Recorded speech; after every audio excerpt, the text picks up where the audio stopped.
Private initiatives for development. Let me ask you to introduce yourselves and what you do, which is relevant to this particular issue. Anja. My name is Anja Langenbucher. I'm the director of the Gates Foundation in Europe, and I think the Gates Foundation is probably relatively known. So we focus on global health, on agriculture, nutrition. And in this particular area, on private initiatives? On private initiatives, well, a lot of our development cooperation is through private initiatives, and we'll probably get into this more detailed in the discussion. Thank you. Jens. Jens Waltermann, Executive Director of UWC International, which is the body reuniting 17 schools like the one you just heard about in Gurdjian, with an aim to build education both on diversity, and I'm sure we'll speak about that, and on values. Because you can confer skills as much as you want. If you want to get anywhere in terms of the Sustainable Development Goals, you need to confer values along with skills. Robert, you need a microphone. I'll take that one. This is all yours. Keep going. Okay, so my name is Robert Jung. I'm a senior manager at EY, and in my normal life, I'm leading the strategy consulting services of EY here in Berlin. With regards to the refugee situation, I did build up two things essentially at EY. First thing is we did build up a roundtable of 60 German companies that met regularly and coordinated their efforts and their support for the refugees. And the second thing is we did build up a very specific coaching program for refugees to start at EY. But what's in it for EY? Do you make money out of it? No, not directly, but I guess it's important, and I also noticed that it's actually attractive for EY because this topic becomes more and more important for younger people, and we notice that especially Generation Y and also now Generation Z, or whatever you call the young people now, are actually interested in being part of the community, and it's actually an argument for them to join a company that is active in that area. Okay, Anja, what do you think the key factors are for private engagement? There are plenty of mics here, so why don't you keep that on the table in front of you? Yep. If we can be catalytic. So I think what the Gates Foundation can do is we are obviously not subject to political cycles, which can be an advantage. So we can provide really long-term funding, which is quite good. So we can have longer patience in projects, and I think we can do generally projects that have higher risk. So in an ideal world, we try out things, that can be potentially scaled up by others. We can take out the risk for other investors, either donors or potentially even private sector investors to come in. But the idea is really that we do set ourselves very clear quantitative targets, and we try out very innovative approaches. And I think that's something where we have an advantage over the public sector. I do think that in successful public-private partnerships, you should be doing what everyone does best. So we talked a lot about incentive setting at the beginning. I think that's key and that's very important. And I think if they're well done, then you can set up very good constructs where public and private sector work together effectively.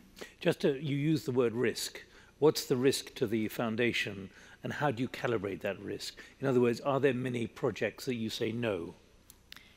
So I was talking about financial risks if we're talking about investments, and obviously as we do, the absolute majority of the investments we do are grant financing. So these investments, so to say, are written off on day one. So what we can do is we can create funding structures where we essentially provide a risk guarantee for other investors to come in and hence completely take out or alleviate the risks for them, because we want to take risks. I mean, on every of our annual meeting, we get reminded by Warren Buffett and Bill Gates that if we do not fail enough, then we've done something wrong. How often are you allowed to fail? Well, we are very clear in monitoring, but we do fail a lot. Of course, there are lots of projects. I mean, we still are way of finding an HIV vaccine. We're still, there are many, especially in the R&D world where we are active in, we're failing a lot. But this is what the foundation's supposed to do, because that's what I meant by being catalytic and being able to fund long-term.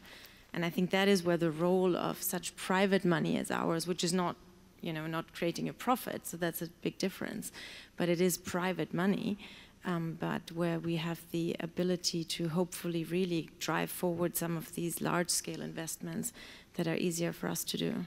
Given what we've been debating all day today about the new frontiers of migration and people movement, is there anything from your perspective which you want to input about the possibility, particularly after the last session, about investment in order to make people less willing or less determined to leave where they were? I think it was well discussed and represented in the last sessions throughout the day that, of course, migration is a phenomenon and a tragedy for everyone involved, of people that have to be on the move. And I think, first of all, we need to acknowledge that. And I think it was a very interesting discussion around the last session that we've had. From our perspective, what we're, of course, trying to help, our focus is very much on creating sustainable health systems, on trying to focus on agriculture, on very basic development. And so what we're hoping to achieve with that is create more resilience. And does it, in your view, does it encourage people to stay where they are? Does investment in creating a more resilient and a more stable environment for people will presumably and make them, first of all, more able to withstand disasters, shocks, be that through climate change, be that through conflict, and that by definition will encourage them, or will then prevent them from being forced to migrate. All right, good. Jens, your view about the importance of the private investment or multiplying somehow using private money and private commitment. So first of all, UWC is not in the fortunate position of the Gates Foundation in that we do not come with this big pot of money that we now deploy into education. We are, if you will, an organization that is dependent on receiving private funding and some very little public funding to then put into education. Nonetheless, you've heard, and that's representative for most of our schools, that 80% of the students are on scholarships because that is the only way that we feel that we can foster the right dialogue. Because the right dialogue today crosses both borders between nations and ethnicities and addresses their concerns with each other, but it also fosters conversation between people within a country who come from the part of society that has power, money, control, and the part of society that hasn't. So we try to overcome those social boundaries as much as national boundaries. And we believe that to make any dent in the world's problems, we have to have these conversations, deep conversations across these boundaries. And anybody who wants to understand how that actually works in practice, you've just witnessed in the previous panel a very UWC discussion, except that you have to imagine people being 16 to 18 years old and being kept to this discussion for 2 years. This basically goes on for 2 years. And they walk away with a very deep understanding fostered by their classes, their teachers, but mostly by their peer-to-peer engagement about what it means to really want to tackle the big problems of the globe. And to tie this back to the refugee situation, we believe that if you can target the refugee community specifically, which we now do with a program to bring 100 refugees into the system, in addition to everything that we do. The German government has a very similar program for university students. We find that many refugees don't even arrive at the verge of university because they don't go into high-quality secondary education. They tend to end their education much earlier. Particularly girls end their education much earlier in a refugee situation. So we try to build a bridge between where they typically would end with their education so that they get into a situation where they can go to university and then ultimately become leaders of their communities. Given what we're talking about, and again, to re-emphasize mass people movement and what has happened with flight and migration, where do you think your model could potentially or does already have an impact? I think at the end of the day, it's about hope. If you take hope away from a whole populace, for example, people living in refugee camps, just to take the most difficult circumstances, if they do not have the hope to ultimately take their destiny into their own hands and to address their situation where they are, they will venture to a place where they think they have more potential to have hope. And one of our students put this very eloquently, I think, when asked why a father would be so irresponsible to put his family in a boat to go across the Mediterranean where they might die. In the process, he said, do you think that any father would do that if they didn't think that where they come from is worse than what is going to happen on the Mediterranean?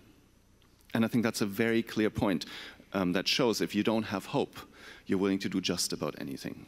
And education is a huge driver of hope. Given what you do and given how you do it, what about the disappointments? You can educate to a certain level, but actually if then isn't the opportunity and you're not a self-starter, you then end up disappointed. What are the limits to what you're doing? Well, we actually have the luck of having not only the system of UWC scholarships funding the education that Pierre talked about in Dilijan and that we have in 16 other countries around the globe, including here in Germany, in Freiburg, where these students come from that we've heard from earlier. We are in the lucky position that we also have university programs, funded university programs for these students, because we did have a reality where students would go through a 2-year education. If they weren't top of their class, say the top 20%, they would not get a merit scholarship at one of these expensive universities around the globe. Now, with the scholarship programs that we have for universities, particularly in the United States, we have the possibility to give 1/3 of our students a fully funded opportunity at universities, which is a huge step forward because many of our students, of course, can take care of themselves because they go to European universities, some of which are free. They receive merit scholarships, and those who don't can typically go on in their education through these special funding programs. Are there any new realities you're having to confront which you weren't expecting, which are now causing you real challenges to your model at all? Or is it really calm waters in this environment for you? No, it's not calm waters. I think what's fair to say is while I fully support and acknowledge the need for the private sector to step up and to think about their role in bringing about meaningful change with regard to sustainable development goals, we have been surprised, to be honest, by a growing lack of engagement by the public sector. You would think that governments who are fully invested in education system as home would understand the importance of education, and if it has to be because there's no chance, in a country of transnational education in order to develop the next generation of refugee leaders, but they don't. We have very little success in convincing governments. Different priorities, but maybe this is the start of a conversation. We have become more focused in addressing certain demographies, like the refugees. So I'm still hoping to start this conversation rather than telling it off before it's even started. But will you be reacting to something then, or are you seeing a problem coming down the track? The refugee problem, as we know, is getting bigger and bigger. I don't think we will see the day where this gets smaller very soon. And right now, out of the 65 million displaced, either internally displaced or the 21 million refugees, only 1% make it to university.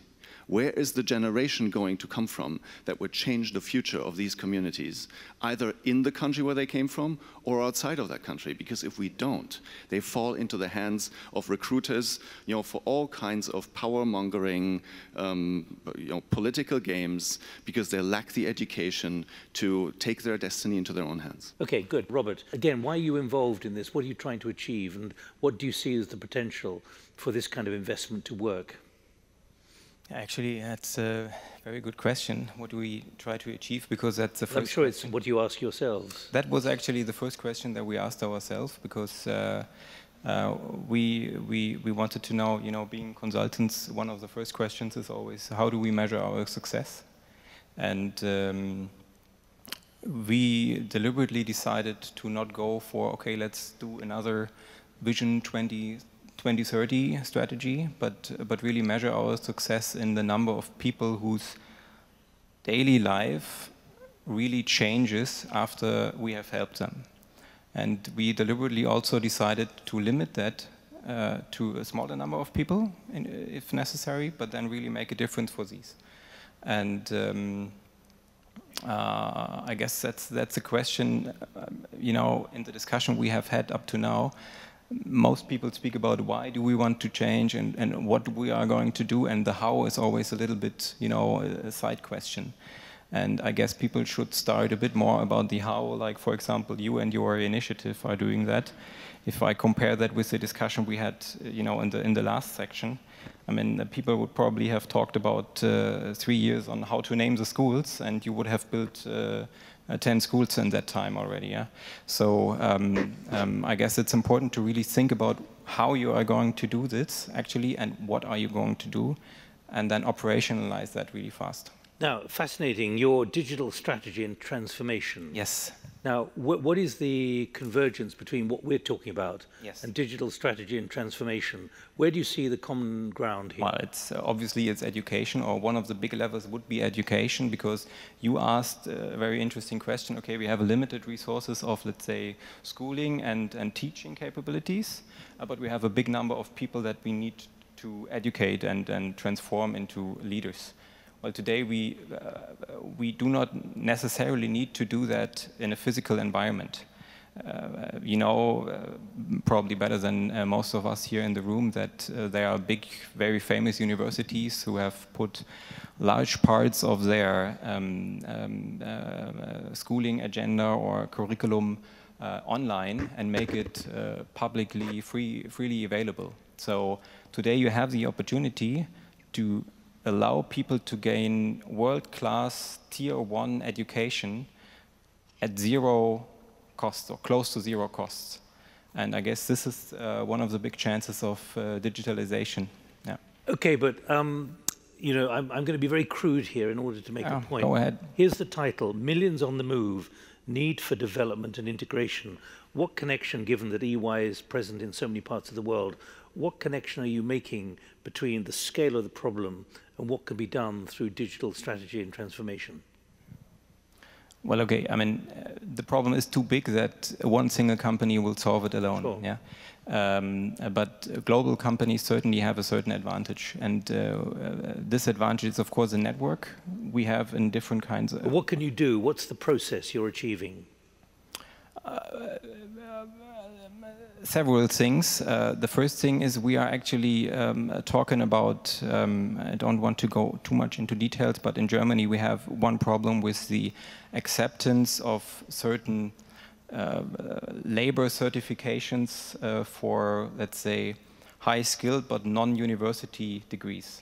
So Ausbildungen in the German way of a very specific Ausbildungssystem. And this can actually supported by a digital approach, because a very operational problem of the refugees that are coming is that they have a certain education. So, for example, they are, I don't know, let's say a car mechanic, but this is not being accepted here in Germany because they do not fit the very specific German way of teaching and accepting this car mechanic training. And there are actually digital approaches on supporting this acceptance by putting up a test that tests online the capabilities, the knowledge and the skills of the people that claim to be of a certain education. Okay, it's a question to all of you, though. It's about the digital capability now, because you are digital. That's part of your title. And what was remarkable in 2015 was the digital connectivity of vast numbers of those who were on the move. They were able to map even faster than the security services what was going on. I can give you a very hands-on example. I mean, the moment we saw, or I saw Basel in the television, there was no name to his picture, of course, for security reasons. And also the television did the right thing and did not give the name to us, because they said, you know, this is maybe he's been searched for in his country, we can't give you the name. So we decided to use a big network that is already existing in Facebook, which consists of 150,000 Syrian refugees, and whom we are connected to find Basel, and we essentially put his picture and said, we're looking for this refugee. Of course, then Basel got a call from Syria and said, okay, from Syria, and he got the news that, you know, there are people looking for you. So it was a bit difficult situation. He was scared. He was scared, but then he decided, thankfully, to contact us, and so this is really one of the big. But what's the overarching takeaway from that about the connectivity and the smart nature of what the new migrant refugee is able to do, and therefore the challenge for government. And I want to ask all of you as well what you're seeing, the other participants. Maybe, yeah. From my point of view, it's what I also learned being a consultant and working in the strategy area. It's organizations really work difficult or rarely very well with each other, but people do work together very well. And if you can use, let's say, social media and these kinds of networks to bring together people and allow for people to directly interact without, let's say, the government in between, this is really helping the discussion, I guess. What do you think about this challenge? I would also probably agree with Robert. I mean, it doesn't have to be a challenge. One also has to see the advantages. I mean, I think where your question may be aiming at is, you know, information exchange between refugees and that kind of creating more waves or something. I mean, I think one should think about the positive things that you can do with digitalization, information exchange within refugee camps. I mean, we're working a lot on electronic money, for example, digital money that you can store, you know, value units at the end of the day, and you're replacing traditional cash. We're working a lot with, you know, farmers that are able to monitor their supplies, agricultural prices. I think for all kinds of, you know, people in countries that are not as fortunate as we are, digitalization can be a huge advantage. So I think, you know, there are very many ways to look at that. Jens? My sense is that digital provides us amazing tools, and we've seen that as a mobilization tool. But does it also expose enormous inadequacies? Well, this is what I was just going to get to.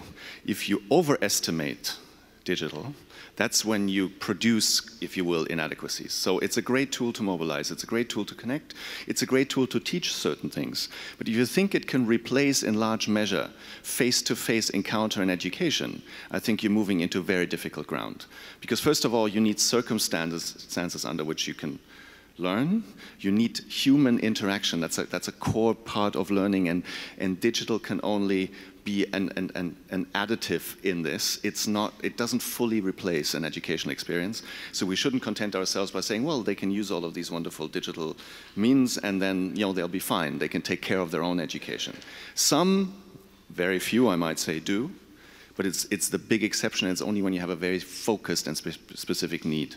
When you're talking about education more broadly, it is a human interaction enterprise. And what I get very surprised about in the current discussion, we had this this morning, in the reactions of people, they seem to think that your identity suffers when you're faced with people of another identity. Your cultural identity gets diluted or whatever it is. We find that with 80 nationalities being present in a school of 200 people, they actually learn more about their own identity than they ever knew when they came. And it's because that only when you're faced with difference, but in a constructive interaction with difference, do you realize what your own culture is really all about. And you strengthen your own identity, but it becomes part of a mosaic of identities, rather than being a struggle for dominant identity. I frankly think that the whole discussion in Germany, fueled mainly on the conservative side about maintaining German identity, is profoundly misguided. Because it puts a point in the discussion, like the word flood. It puts a point, a topic into the discussion, which starts on the wrong premise to begin with. It is not about this culture or that culture. It's not about whether Germany is going to be Muslim or Christian. It's going to be Muslim and Christian, or Christian and Muslim. And we better realize that if we want to have adequate answers to these challenges. Let me check. Does anyone want to come in? I've got no messages here. Please, yes. Let's get a microphone. Sorry, I've got my back to you. Hi, my name is Doreen Salinger. I'm also from EY, so I'm working with Robert on the same project, and I just wanted to add that digitalization is really a huge issue and can help to integrate people somehow, because, for example, within our roundtable projects, we developed together with T-Systems a platform called Handbook Germany to integrate people into Germany. So it is mainly for handies, or for mobile phones, because we recognize that many refugees are using mobiles, not laptops, and therefore we developed together this Handbook Germany. When the people come to Germany, they find the information how can I find accommodation? How can I go to get money? How is the insurance? How is the behavior in Germany? And so it really helps them to give them guidance. So this is I think, a real good tool we developed. Do you want to come in, given what you said to us last night, but about this capacity which we've just been discussing about the digital capacity, and the impact that is having on significant movements of people, and what you went through?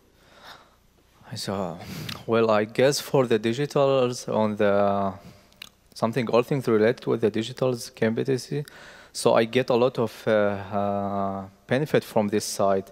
So from my side, I will say that I studied the German language, so alone for the first 6 months with the digitals things. So I didn't improve my language with the schools or the course, private course, just alone. And also the financial statements in English or in Germany. So I will also improve myself in the digital competency. So I guess that's, but we can also, I want just to mention something about the challenge for the refugees here. So just the focus from the media about the problem, it's the single problem from the refugee. So that's the big problem in this time. So that's normal if we found 100 or 200 or 1,000 from the refugees are bad, because we are not coming from the paradise, so that's normal. But that's the problem in this time.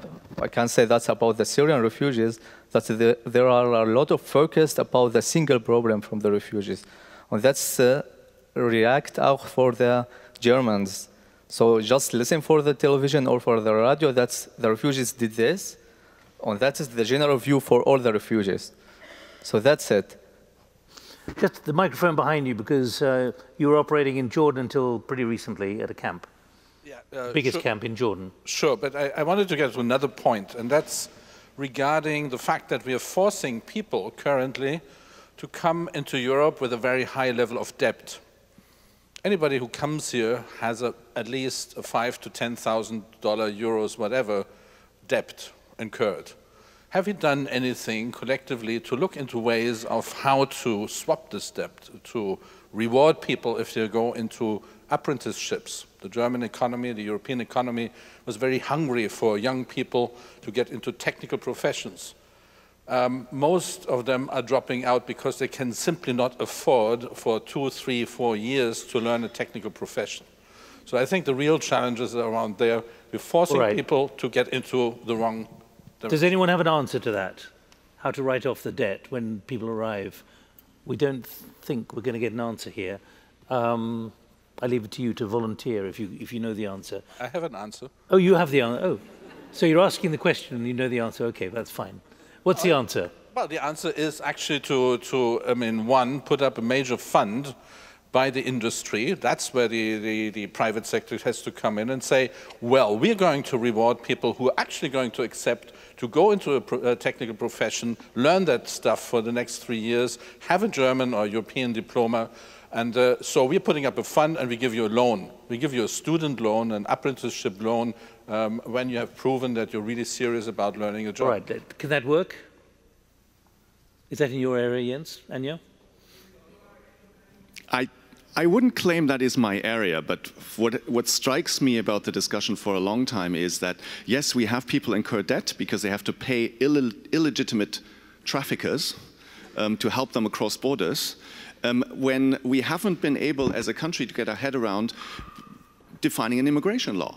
I mean, it's as simple as that. Qualified immigration into Germany would be something we would all profit from in this country, but at the same time we are forcing people to use illegitimate means, and then with all kinds of repercussions that has along the security chain that we heard about from John Prendergast, instead of finding a way of giving people a legitimate access into the country. Obviously that will not be for everybody, but it would seem to me that that's a start, providing a legitimate way into Europe, besides all of these illegitimate ways, to take some of the pressure off, at least for those that we want. I mean, that we explicitly need here for economic reasons. Okay, we kept away from the immigration law. I think you're the first person to mention it. because we knew that that would end up as a long discussion. Sorry.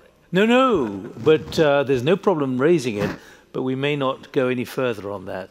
Anja, what about the interface between private and public sectors on this? What's your experience when it comes to investment? For us, I mean, I think two examples maybe, and again, we're mostly focused sort of on the health sector, because I mean, we do believe that investing in health in any country is the one that triggers what we think of as a virtuous cycle, that it essentially a country starts to flourish once you have the prevailing health problems a little bit more under control and diseases that we're no longer plagued by.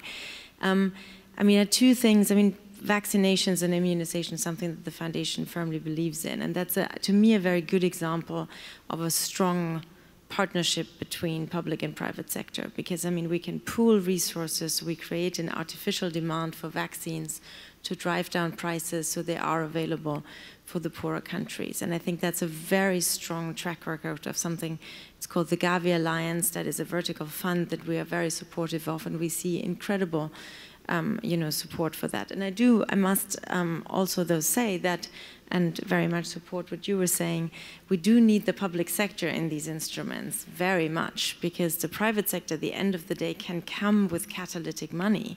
But the absolute majority and the vast majority of funding that needs to go into development assistance needs to come from the rich countries, the so-called overseas development assistance, and that's the one that we're seeing going down, in the current crisis, or as some of the civil sector rightly so, criticizes, being diverted into, sort of other sources of funding. So we do feel that we do need the public sector very heavily here.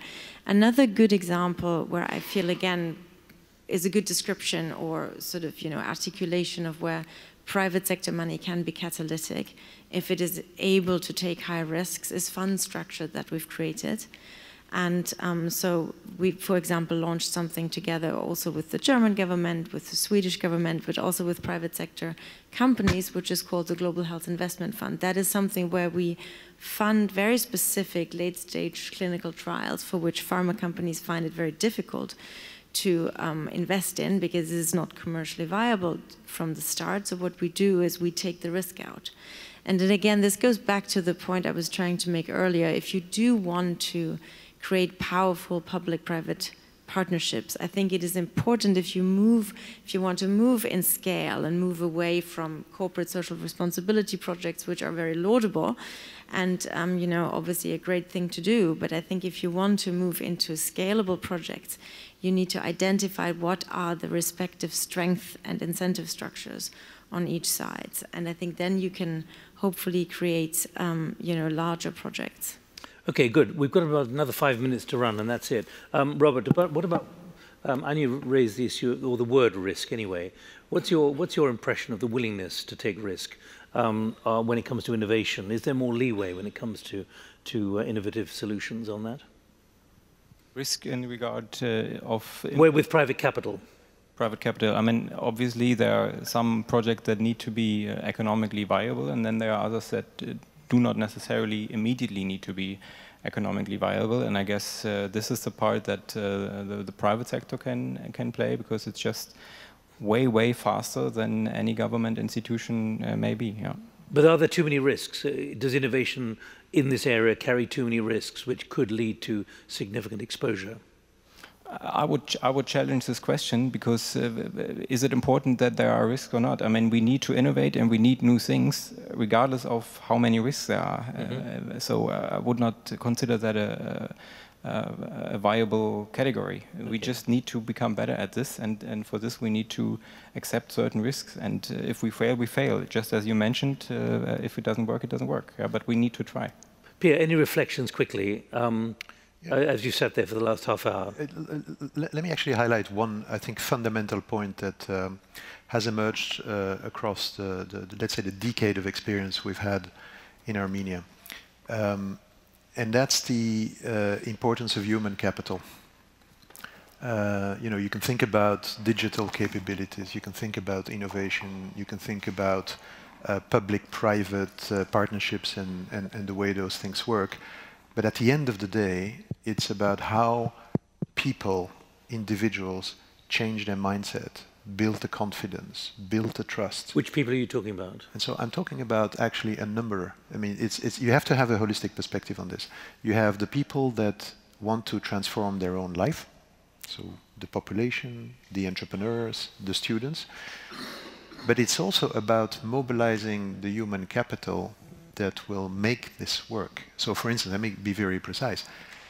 In our own priorities, the key element that we lack is more people, more talent, more professionals that want to dedicate a substantial portion of their life, personal life, professional life, in pursuit of doing good for society. And that, I think, is one of the key challenges, because we're not going to solve that just by money. We can only solve that by meaning, by purpose, and by calling on, and I think there's a very positive, because I see you're nodding, that's my experience as well, the younger generations have a more natural affinity with purpose than at least my generation.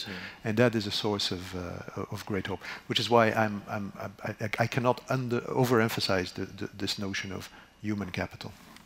All right, Jens, what I was going to say is just before we go into the kind of take-away session, I'd just like to ask both of you, have you got any reflections from what you've been hearing today about any changes in the way things might go, or the fact that this is now becoming potentially insuperable? So I had an immediate reaction to purpose. This sense of purpose. I think young people at ages anywhere between 16 and 25 have always come with an urge for purpose. And for decades we've been using that to put them in the military and have them fight for the most crazy causes. Now, let's hope that we can slowly get beyond that point and use that sense of purpose in a much more productive, far less misguided way to address some of the true challenges of the planet. And it can actually be done, but it needs an education system that cares about values. And it is only with that that we will ever address the underlying causes of migration, of large-scale flight, and of the conflicts that drive people out, let alone the conundrum of climate change, which we will only be able to address through education, I believe. Our generation, I have lost faith, frankly, in my generation in terms of solving these things. I think the time scale that the African Union is putting out with 2063 is probably right, because what it says is, it's the next generation who will hopefully be able to tackle these problems more productively. But how are they going to do so? Only if we educate them to care about it. It was sobering being at COP23 with Dr. Lee and also Lord Stern saying we're going to overshoot significantly the 2 degrees. Mary? I'm tempted to come to that, but I wanted to refer to your questioning about risk, because I was somewhat surprised that both in the last session and in this session, there hasn't been really a reference to the importance of building an infrastructure in developing countries, particularly notably in Africa, that is renewable energy. And there is a big risk that is emerging in projects for renewable energy. And I just wanted to flag that because I've become very aware of it from the Business and Human Rights Resource Centre, which I'm quite closely connected with. And it's worrying because they're getting more complaints of human rights abuses relating to putting in big clean energy projects, mega clean energy projects, because they're done the wrong way. I can give you a good example. There's a wind farm in Kenya, the biggest wind farm in Africa, partly World Bank, Danish money, I think, Danish pension fund, etc. It's now locked in litigation because they didn't have any regard to the pastoralists who use that land with their cattle and their goats, and have now taken action. And they were not against a wind farm if they could have seen that they would get any benefit from it. But nobody consulted them. Nobody even thought about it. And so that is a risk that the renewable energy industry is going to be absolutely vital if we have any chance of staying below 2 degrees, which we must. But it's also a new industry. It's an industry that money is being poured into, and it has not learned proper guidelines for how to operate. And I see you nodding there, which is encouraging. But it is a really serious issue in relation to development and having the kind of preventive measures that keep people in their own countries because we're building up their infrastructure. Thanks very much. Anja, one last word? Yeah, one last word, maybe just part of the foundation thinks a lot about communication and actually how to raise awareness for this. And one sort of side effect that over the last years was interesting to see is how the migration phenomenon, in a way, has at least, you know, helped to raise awareness how important it is for all of us, frankly, to think about how to deal with this, you know, the next generation, but also the current issue. And I think it's been, you know, hopefully been able to raise a higher level of degree of responsibility, both in the private sector, but also in the public sector again, which is something that for us working in this field for a very long time was somewhat, I'm very reluctant to call it a positive side effect, but I do think that we were able to draw attention to good solutions at the end of the day, of course, because people are worried. But I think this is something that hopefully we'll be able to turn around into a positive discussion. So I think what the public awareness around migration has been crucial and will be crucial to drive forward a sort of a positive development policy discussion and adequate funding from rich countries. Can I thank all four of you, Thank you. For your remarks?